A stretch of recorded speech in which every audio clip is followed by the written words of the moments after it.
नमस्कार दोस्तों, स्वागत है आपका एक बार फिर से हमारे YouTube चैनल रोजगार अड्डा पॉइंट वन में। जैसा कि पिछले वीडियो में मैंने आपको सल्तनत काल के बारे में पढ़ाया था, तो आज के वीडियो में हम उससे आगे देखेंगे। लेकिन उसके आगे पढ़ने से पहले जो पिछले वीडियो में मैंने आपको पढ़ाया था उसका MCQ भी हम लोग करेंगे। 20 क्वेश्चन होंगे MCQ में, मतलब मल्टीपल चॉइस क्वेश्चन होंगे, पिछले वीडियो से रिलेटेड होंगे। आपने अगर पिछला वीडियो ध्यान से देखा होगा तो आप सभी क्वेश्चन का जवाब दे पाएंगे। ठीक है, तो पहले MCQ करते हैं। और जैसा कि आपको मैं पहले कुतुबुद्दीन ऐबक तक पढ़ा चुका हूं, उसके आगे MCQ के बाद हम लोग कंटिन्यू करेंगे। ठीक है, आइए शुरू करते हैं आज की क्लास। आपसे निवेदन है कि आप लोग कॉपी और पेन के साथ ही ये वीडियो देखिएगा। और आज जो मैं पढ़ाऊंगा उसका MCQ अगले वीडियो में जरूर लाऊंगा। ठीक है, तो ध्यान से देखिएगा। दिल्ली सल्तनत काल की अवधि क्या है? तो दिल्ली सल्तनत काल की अवधि मैंने आपको बताया था 1206 में स्थापना हुई थी और 1526 में इसका अंत हो गया था। और यहीं से मुगल काल का प्रारंभ हुआ था। बाबर ने पानीपत का प्रथम युद्ध जीता था इब्राहिम लोदी से, और 1526 में सल्तनत काल का अंत हो गया था। तो यही आपको ऑप्शन कहीं मिल जाए, 1206 से 1526 ईस्वी की बात हो रही है, यही सल्तनत काल की अवधि है। मैं इसको पहले पिछले वीडियो में बता चुका हूं। आप लोग अगर वो वीडियो नहीं देखे हैं तो पहले जाके वही वीडियो देखिए, उसके बाद यहाँ पे आइएगा। ठीक है, दिल्ली से शासन करने वाला पहला मुस्लिम शासक कौन था? तो देखिए, सबसे पहले अगर आक्रमणकारी अगर पूछा जाए, पहला मुस्लिम आक्रमणकारी, तो मोहम्मद बिन कासिम था। इससे पहले गजनवी भी आ चुका था, गोरी भी आ चुका था, लेकिन ये तीनों लोग लूटपाट के उद्देश्य से भारत में आए थे। अगर शासन करने के उद्देश्य से भारत में पहला अगर कोई मुस्लिम टिका तो वो कुतुबुद्दीन ऐबक था। इसी ने दिल्ली से गुलाम वंश की स्थापना की। हालांकि कुतुबी वंश के नाम से इसने स्थापना की थी, लेकिन ये मोहम्मद गोरी का गुलाम था, इसलिए इसके वंश को गुलाम वंश के नाम से जाना गया। ठीक है, तो अगर मुस्लिम शासक पूछा जाए पहला तो कुतुबुद्दीन ऐबक होगा। मुस्लिम आक्रमणकारी पूछा जाए तो मोहम्मद बिन कासिम होगा। ठीक है, दोनों में आप लोग अंतर जरूर स्पष्ट रखिएगा। खिलजी वंश का संस्थापक कौन था? तो खिलजी वंश का संस्थापक मैंने आपको पिछले वीडियो में ट्रिक बताया था कि क्या जल गया खीर बकलोल, क्या से कुतुबुद्दीन ऐबक, जल से जलालुद्दीन खिलजी। तो जल से जलालुद्दीन खिलजी ही इसका सही जवाब होगा। सी ऑप्शन इसका सही जवाब होगा। ठीक, खिलजी वंश का संस्थापक कौन था? जलालुद्दीन खिलजी। आगे चलते हैं, सैयद वंश का शासन। सैयद वंश का शासनकाल पहले आप देख लेंगे। सैयद ऐसे लिखते हैं, सै आधा य पूरा य द। अब इसमें आपको याद रखना है 14 से 14। जैसे यहाँ पे 2 य है, वहीं यहाँ पे 14 से 14, और 14 से 14 से 14 से 51 इसका सही जवाब होगा। ठीक है, आइए देखते हैं अगला क्वेश्चन। कुतुब मीनार का निर्माण किस वर्ष हुआ? तो इसका सही जवाब होगा 1193। और मित्रों, किन्हीं अन्य स्रोतों में इसका आंसर 1200 ईस्वी भी दिया गया है, लेकिन बिहार पब्लिक सर्विस कमीशन द्वारा इसका आंसर 1193 ही माना गया था पिछली परीक्षा में। तो आप लोग 1193 ही नोट करेंगे। लाख बख्श किसे कहा जाता है? लाख बख्श कुतुबुद्दीन ऐबक को कहा जाता है, क्योंकि कुतुबुद्दीन ऐबक लाखों का दान देने वाला व्यक्ति था, इसलिए इसका नाम लाख बख्श भी था। इसका नाम कुरान खान भी था, क्योंकि इसे मौखिक रूप से कुरान याद था। किसके शासन काल में कुतुब मीनार पर बिजली गिरी थी? तो बिजली देखिए, पहले ये इसने कुतुबुद्दीन ऐबक ने 2 मंजिलों का निर्माण कराया, फिर उसके बाद इल्तुतमिश ने 3 मंजिलों का निर्माण कराया। तो इस प्रकार से 5 मंजिला इमारत कुतुब मीनार बन के तैयार हुई। ठीक है, मतलब पूछा जाए कि किसने शुरू कराया था तो कुतुबुद्दीन ऐबक ने। किसने कंप्लीट कराया काम कुतुब मीनार का? तो इल्तुतमिश ने। उसके बाद मोहम्मद बिन तुगलक के समय में इस पे बिजली गिर गई थी, यही हमारा सही जवाब होगा। और फिरोज शाह तुगलक ने इसका जीर्णोद्धार कराया था, मतलब बिजली गिर जाने के कारण जो क्षति हुई थी उसको ठीक कराने का काम फिरोज शाह तुगलक ने किया था। लेकिन इसका सही जवाब होगा मोहम्मद बिन तुगलक, क्योंकि यहाँ पे बिजली गिरने की बात की जा रही है। ठीक है, तो चारों बात आपको याद रखना है। ऐबक का सहायक सेनापति कौन था? बख्तियार खिलजी उसका सहायक सेनापति था, ये आपको याद होना चाहिए। चलते हैं अगले क्वेश्चन पे। इस्लामिक पद्धति से बनी भारत की पहली मस्जिद कौन सी थी? तो दिल्ली में कुतुबुद्दीन ऐबक ने कुबत उल इस्लाम मस्जिद का निर्माण कराया था। इस्लामिक पद्धति से बनी यह भारत की पहली मस्जिद थी। ठीक है, आगे चलते हैं। ये दिल्ली में है। किस मीनार से प्रेरित होकर कुतुब मीनार का निर्माण कराया गया? तो आप इसको याद रखेंगे, जाम मीनार, जो कि अफगानिस्तान में स्थित है। ठीक है, इससे ही प्रेरित होकर कुतुबुद्दीन ऐबक ने कुतुब मीनार का निर्माण कराया था अपने गुरु काकी के याद में। ठीक है, ये भी याद रखना है कि गुरु काकी के याद में। ऐबक की राजधानी कहाँ थी? तो ऐबक की राजधानी मित्रों लाहौर थी। ठीक है, आगे चलते हैं अगले क्वेश्चन पे। ऐबक के द्वारा बनवाई गई मस्जिद 2.5 दिन का झोपड़ा कहाँ है? तो पहले आप ये याद रखेंगे 2.5 दिन का झोपड़ा ऐबक के द्वारा बनवाया गया था और यह अजमेर में स्थित है। इसका सही जवाब बी होगा, अजमेर। आगे चलते हैं। किस मस्जिद में पहली बार इंडो इस्लामिक कला का उदाहरण मिलता है? तो इंडो इस्लामिक कला का उदाहरण कुबतुल इस्लाम मस्जिद में मिलता है। यह दिल्ली में कुतुबुद्दीन ऐबक के द्वारा बनवाई गई मस्जिद थी। इसमें इंडो इस्लामिक कला का उदाहरण मिलता है और ये पहली बार यही मस्जिद थी जिसमें इंडो इस्लामिक कला का उदाहरण मिला। ऐबक के गुरु कौन थे? तो उनका नाम था बख्तियार काकी। बख्तियार काकी के ही याद में ऐबक ने कुतुब मीनार का निर्माण करवाया था। ठीक है, तो चलिए अगला क्वेश्चन है। तबकात नासिरी किसकी पुस्तक है? तो तबकात नासिरी पुस्तक है मिनहाजुल सिराज की। ठीक है, तो मिनहाजुल सिराज की पुस्तक है तबकात नासिरी। आप कैसे याद रखेंगे? हज होता है मुस्लिमों का एक पवित्र यात्रा है। हज नाश से बचाता है, याद रखेंगे, हज नाश से बचाता है। तो इसमें हज मिलेगा, इसमें नाश मिलेगा, ऐसे ही याद आप कर सकते हैं। ताजुल नासिर पुस्तक किसके द्वारा लिखी गई है? ये 2 क्वेश्चन मैंने पिछले वीडियो से अलग से लिए हैं। पिछले वीडियो में मैंने इसका जिक्र नहीं किया था। मैंने बस ये बताया था कि ये मिनहाज उल सिराज और हसन निजामी कुतुबुद्दीन ऐबक के दरबारी थे।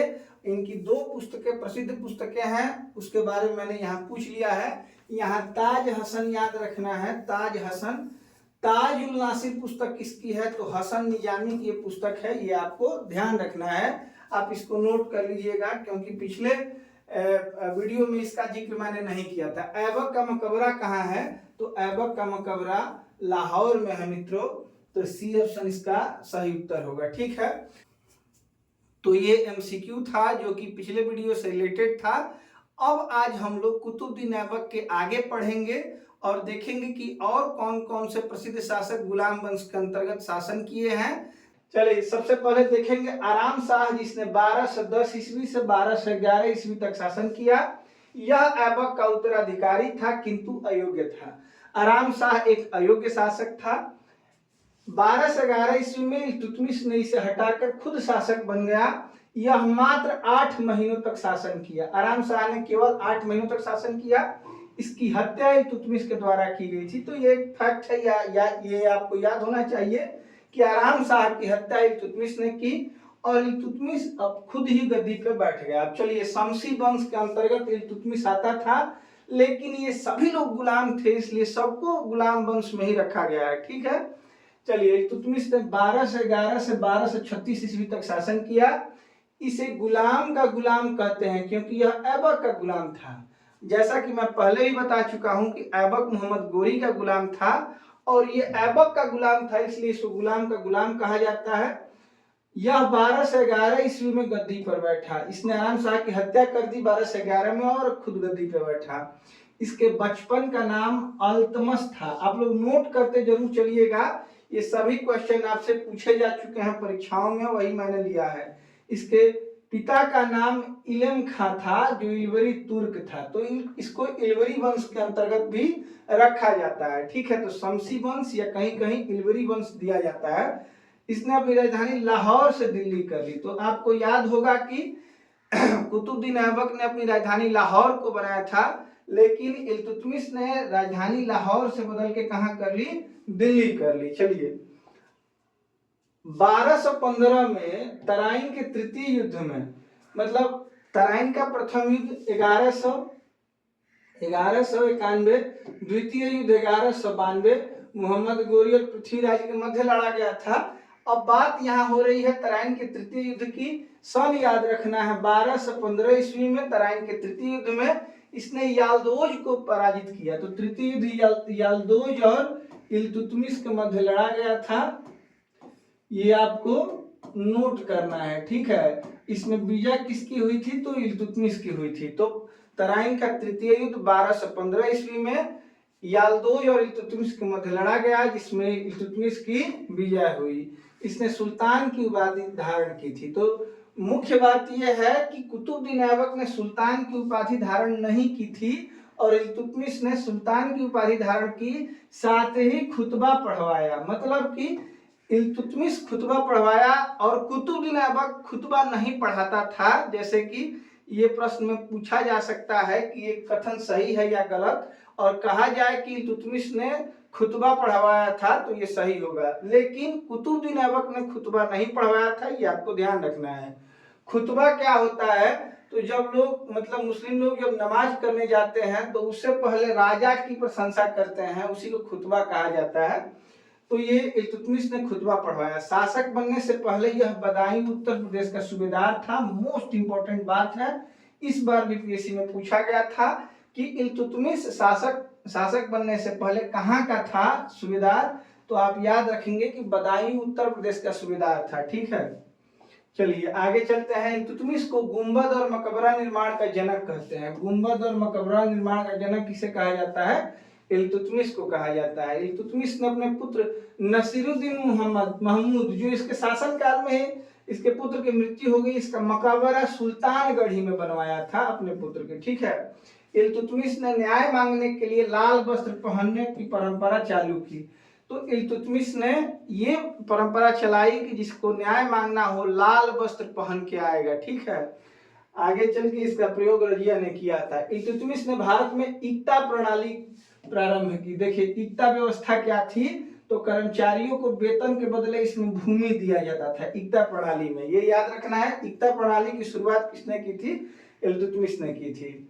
इक्ता एक अरबी शब्द है, ये भी याद रखेंगे। इक्ता की जानकारी अबू अली हसन द्वारा रचित सियासतनामा पुस्तक से मिलता है, ठीक है। तो ये सियासतनामा एक पुस्तक है जिसमें इक्ता प्रणाली की जानकारी दी गई है और यह अबू अली हसन के द्वारा लिखी गई एक पुस्तक है, इसको नोट करेंगे आप लोग।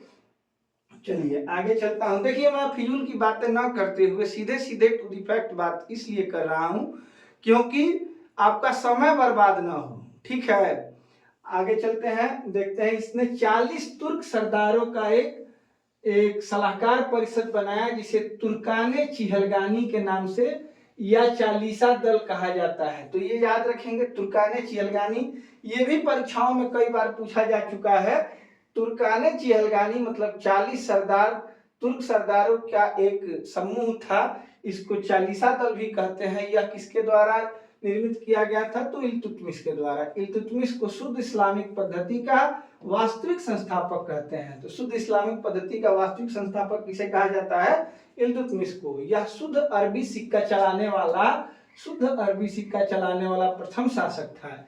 ये सभी लाइन जो है खुद में बहुत इंपॉर्टेंट है और परीक्षा की दृष्टि से आपको ये जानना बेहद जरूरी है, तो आप लोग इसको नोट करते चलिएगा। इसने चांदी का टंका और तांबे का जीतल प्रारंभ किया। चांदी का टंका और तांबे का जीतल इसने प्रारंभ किया। ख्वाजा मोइनुद्दीन चिश्ती की दरगाह, ये मुस्लिमों में बहुत प्रसिद्ध दरगाह है। ख्वाजा मोइनुद्दीन चिश्ती की दरगाह को इल्तुतमिश के द्वारा बनवाया गया था। आपके लिए मैं एक क्वेश्चन छोड़ के जा रहा हूं, आप बताएंगे कमेंट करके कि ख्वाजा मोइनुद्दीन चिश्ती का दरगाह भारत में कहाँ है, ठीक है। आगे चलते हैं। 1236 ईस्वी को इल्तुतमिश की मृत्यु हो गई। इसने अपने जीवन काल में रजिया सुल्तान को अपना उत्तराधिकारी नियुक्त किया था। इल्तुतमिश जानता था कि रजिया सुल्तान एक बेहतर शासिका बन सकती है, इसलिए उसने अपने जीवन काल में ही रजिया सुल्तान को अपना उत्तराधिकारी नियुक्त किया था, ठीक है, घोषित किया था। लेकिन इल्तुतमिश ने जिन 40 सरदारों का एक संगठन बनाया था उसको रजिया पसंद नहीं थी। जो 40 लोगों का समूह था, जो सलाहकार परिषद था, उन लोगों को रजिया पसंद नहीं थी, क्योंकि रजिया पुरुषों की भांति कपड़े पहनती थी और उनके मन में ये था कि ये महिला है, महिला शासन करेगी। हालांकि भारत में तो पर्दावाद आज भी है, लेकिन उस समय और था, ठीक है। तो चाहते नहीं थे 40 तुर्क सरदार, जो तुर्काने चियरगानी के नाम से जाना जाता है जिन्हें, वे नहीं चाहते थे कि रजिया सुल्तान शासिका बने, रजिया सुल्तान बने, ठीक है। तो उन्होंने क्या किया कि रुकनुद्दीन फिरोज शाह को शासक बना दिया। वो 40 सरदारों के परिषद ने रुकनुद्दीन फिरोज को शासक बना दिया, जो कि ये बहुत ही अयोग्य शासक था। इसके शासन काल में इसकी माँ ही छाई रही, मतलब उसकी माँ थी, एक शाह तुर्कान नाम था। वो अपने बेटे के शासन काल में शासन की, हालांकि ये कभी सुल्तान नहीं बनी क्योंकि ये भी महिला ही थी। तो शाह तुर्कान के शासन काल, शाह तुर्कान ही रुकनुद्दीन फिरोज के शासन काल में मतलब ज्यादा एक्टिव रही, इन्हीं का कहना होता था, ठीक है। शाह तुर्कान उसकी माता थी रुकनुद्दीन फिरोज की। अब क्या हुआ, वह अति महत्वाकांक्षी और निंदनीय महिला थी। शाह तुर्कान अच्छी महिला नहीं थी, शासन अच्छे से नहीं कर पाती थी, इसलिए रजिया ने न्याय के लिए लाल वस्त्र पहनकर, देखिए न्याय मांगने के लिए लाल वस्त्र पहनने की प्रथा इल्तुतमिश के द्वारा ही प्रारंभ की गई थी और उसी का उपयोग रजिया सुल्तान ने किया। लाल वस्त्र पहनकर मस्जिद के आगे चली गई और जनता के हस्तक्षेप के बाद रुकनुद्दीन फिरोज को हटा के रजिया सुल्तान को शासिका बनाया गया, ठीक है। चलिए आगे चलते हैं, अब देखते हैं रजिया सुल्तान के बारे में। 1236 ईस्वी से 1240 ईस्वी तक इसका शासनकाल रहा। यह भारत की प्रथम महिला शासिका थी, ये बहुत बार पूछा जा चुका है। दिल्ली से शासन करने वाली पहली महिला, भारत की प्रथम महिला शासिका अगर पूछा जाए तो आप बताएंगी रजिया सुल्तान। यह पुरुषों की भांति वस्त्र कुबा और कुलाह मतलब कोट और टोपी पहना करती थी। 40 तुर्क सरदारों को यह पसंद नहीं था, वो नहीं चाहते थे कि कोई महिला पुरुष के भांति कपड़े पहने, ठीक है। तो ये इनको पसंद नहीं था, इसीलिए इन लोगों ने रजिया को सुल्तान न बनने दी। इसीलिए इन लोगों ने रजिया को शासन न करने देकर, इसीलिए इन लोगों ने रजिया को शासन करने से रोका और रुकनुद्दीन फिरोज को शासक बनाया था, ठीक है। लेकिन लाल वस्त्र पहन के इन्होंने, रजिया ने जनता से ही न्याय मांग लिया और जनता के हस्तक्षेप के बाद वह शासिका बनी थी। दिल्ली के जलालुद्दीन याकूत के साथ रजिया का अवैध संबंध था, मतलब प्रेम था उनको। और याकूत कौन था, तो अश्वशाला का प्रधान, मतलब जहाँ घोड़े रखे जाते हैं उसका प्रधान था। इसके साथ रजिया का घनिष्ठ संबंध था। इसे अमीरे आखुर नियुक्त किया गया, रजिया ने इसको अमीरे आखुर नियुक्त किया। रजिया सुल्तान ने अपने हिसाब से 51 परिवर्तन एवं अधिकारियों को नियुक्त किया, मतलब मूलतः अपने हाथ में सत्ता ले लिया रजिया ने। इसी क्रम में ये देखिए मोस्ट इंपॉर्टेंट बात, एतगीन को बदायूं का इक्तादार और अमीरे हाजी बनाया गया। एतगीन का नाम याद रखेंगे। फिर अल्तुनिया को सरहिंद का इक्तादार बनाया गया। अल्तुनिया को जरूर याद रखेंगे, क्योंकि जब अल्तुनिया ने रजिया की पराधीनता स्वीकार नहीं की तो इसी से इसने शादी कर ली, अल्तुनिया से। आगे मैं बताऊं, देखिए दिया गया है कि सरहिंद के इक्तादार मलिक अल्तुनिया ने रजिया की अधीनता मानने से इनकार कर दिया। इसको बनाया था सरहिंद का इक्तादार, तो इसने कहा कि नहीं, मैं रजिया की अधीनता स्वीकार नहीं करूंगा, जिस कारण से रजिया ने उस पर आक्रमण कर दिया। किंतु युद्ध में खुद को हारता हुआ देख रजिया ने अल्तुनिया से ही विवाह कर लिया, मतलब अल्तुनिया से हारने लगी युद्ध में तो बोली कि चलो मैं तुमसे शादी करूंगी, ठीक है। तो उन्होंने रजिया ने अल्तुनिया से शादी कर लिया ताकि मिल के शासन किया जा सके। लेकिन रास्ते में लौटते समय डाकुओं के हमले से, हरियाणा में कैथल नामक एक स्थान है, वहीं पे डाकुओं ने रजिया और उसके पति अल्तुनिया की हत्या कर दी। तो आपने गाने में जरूर सुना होगा कि रजिया गुंडों में फंस गई, तो गुंडों मतलब डाकुओं के द्वारा ही इसकी हत्या की गई थी। अल्तुनिया और रजिया की हरियाणा में कैथल स्थान है, वहीं पे इसकी हत्या हुई। दिल्ली में 40 सरदारों ने याकूत, उसका जो प्रेमी था याकूत अश्वशाला का प्रधान, तो उसको भी 40 सरदारों की जो परिषद थी उन लोगों ने इसकी हत्या करा दी। रजिया एक असफल शासिका साबित हुई और इसका प्रमुख कारण इसका महिला होना था। रजिया एक अच्छी शासिका होती अगर वो पुरुष होती तो। दो विद्वानों के कथन मैं आपको बताऊंगा, एक आप याद रखेंगे।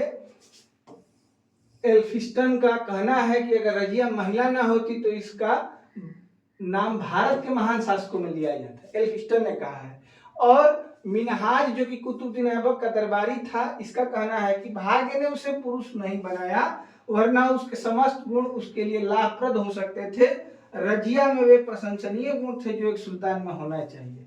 तो इतिहासकारों का ये मानना है कि हो पाई, ये इसलिए असफल हो गई क्योंकि वो एक महिला थी। अगर वो पुरुष होती तो वो एक बेहतर शासक बन सकती थी। तो ये दो कथन आप याद रखेंगे, एल्फिस्टन का और मिनहाज का। यहीं पे मित्रों इस वीडियो को खत्म करते हैं। अगले वीडियो में आपसे मिलेंगे जो आज मैंने पढ़ाया उसका एमसीक्यू लेकर, और इसके आगे कौन से शासक हुए हैं उनके बारे में जानकारी लेकर, फैक्ट क्वेश्चन लेके, मैं बिना इधर उधर की बातें किए हुए टू दी फैक्ट आपको पढ़ाऊंगा। आप लोग मेरे साथ बने रहिए, आपका बहुत कम समय लगेगा और इस जानकारी का प्रयोग आप लोग हर परीक्षा में कर पाएंगे।